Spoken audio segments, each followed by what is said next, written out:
அனைவருக்கும் வணக்கம். நம்மளுடைய தமிழ் கமெண்ட்ஸ் பாக்ஸ் சேனலில் எக்ஸ் தளங்களில் வர்ற செய்திகளையும் அதற்கு மக்கள் கொடுக்குற கமெண்ட்டுகளையும் பார்த்துக்கிட்டு இருக்கோம். சமீபத்தில் புதிய தலைமுறை அவங்களுடைய எக்ஸ் ஹேண்டலில் வந்து ஒரு செய்தி போட்டிருந்தாங்க. ஆந்திராவில் இந்தியா கூட்டணியில் இணைந்து போட்டி அப்படின்னு சொல்லிட்டு விசிகா சொல்லியிருக்காங்க.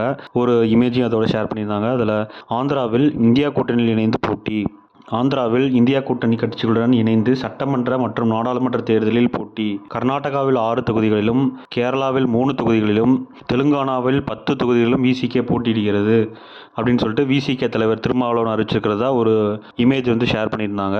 இதுக்கு மோஸ்ட்லி மக்கள் வந்து நெகட்டிவான கமெண்ட்ஸ் மட்டும்தான் கொடுத்துருந்தாங்க. சில பாசிட்டிவ் கமெண்ட்களை மட்டும்தான் பார்க்க முடிஞ்சுது. அதில் சில கமெண்ட்டுகளை நாங்கள் உங்களுக்காக காமிச்சிருக்கிறோம். கும்பாபிஷேகம் பண்ணணும்னு முடிவு பண்ணிட்டீங்க, அதை ஊருக்கு வெளியே வச்சு பண்ணுங்க, கூட்டத்தில் வச்சு பண்ணிடுறாங்க. ஆமா, நம்ம 2 பேருக்கு இதானே ஃபர்ஸ்ட் மீட்டிங். ஒரு நண்பர் கேட்டிருக்காரு, பாகிஸ்தான் பங்களாதேஷ்லலாம் போட்டியிடலையா அப்படின்னு சொல்லிட்டு நக்கலாக வந்து ஒரு கேள்வி கேட்டிருக்காரு. கல்கத்தால பேனர்ஜினா ரொம்ப ஃபேமஸ், நான் வேர்ல்டு பூரா ஃபேமஸ். ஒரு நெட்டிசன் என்ன கேட்டிருக்காருன்னா, அங்கெல்லாம் அவ்வளோ சீட்டு, ஆனால் தமிழ்நாட்டில் வெறும் 2 சீட்டு தானா அப்படின்னு சொல்லிட்டு தன்னோட ஆதங்கத்தை வந்து வெளிப்படுத்தியிருக்காரு.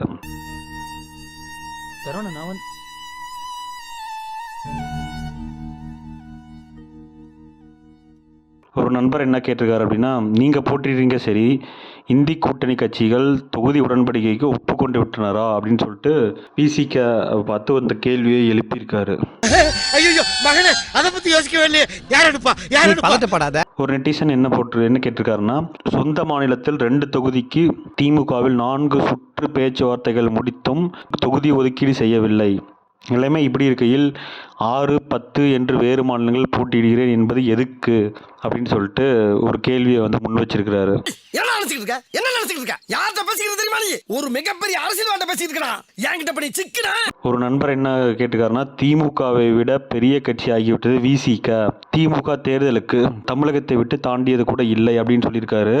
இவர் வந்து திமுகவை கலாச்சிருக்கிறாரா இல்லை விசிகாவை கலாச்சிருக்கிறாரான்னு தெரில. ஆனால் 2 பேர்த்துல ஒருத்தராக கலாச்சிருக்கிறாரு. எவ்வளோ பெரிய கேவலம் தெரியுமா? உலகம் பூரான்னு சிரிச்சுக்கிட்டு இருக்கு. இதில் வேற இப்படி ஒரு தேவையான ஒரு நண்பர் வந்து ஒரு பழமொழியை சொல்லி கலாச்சிருக்கிறாரு. கூரை ஏறி கோழி பிடிக்க தெரியாதவன் வானம் ஏறி வைகுண்டம் போனானாம். அந்த கதையால இருக்கு அப்படின்னு சொல்லிட்டு விசிகாவை வந்து நேரடியாகவே கலாய்ச்சிருக்கிறாரு. நல்லா தான் போய்கிட்டு இருக்கு.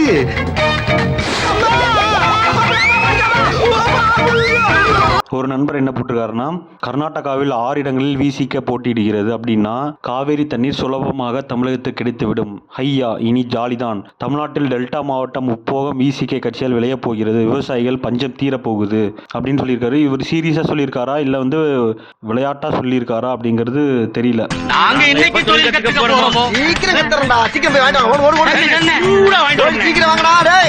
ஒரு நண்பர் வந்து ஒரு உண்மையாலேயே வந்து ஒரு அறிவுபூர்வமாக ஒரு கேள்வி கேட்டிருக்காரு. இதுக்கு வந்து அவங்க தான் பதில் சொல்லணும். கேரளாவில் இந்தியா கூட்டணியா, யார் கூட? சிபிஐ கூடயா இல்லை வந்து காங்கிரஸ் கூடயா அப்படின்னு கேட்டிருக்காங்க. ஏன்னா கேரளாவில் அவங்க 2 பேருமே தனித்தனியாக தான் போட்டிடுறாங்க.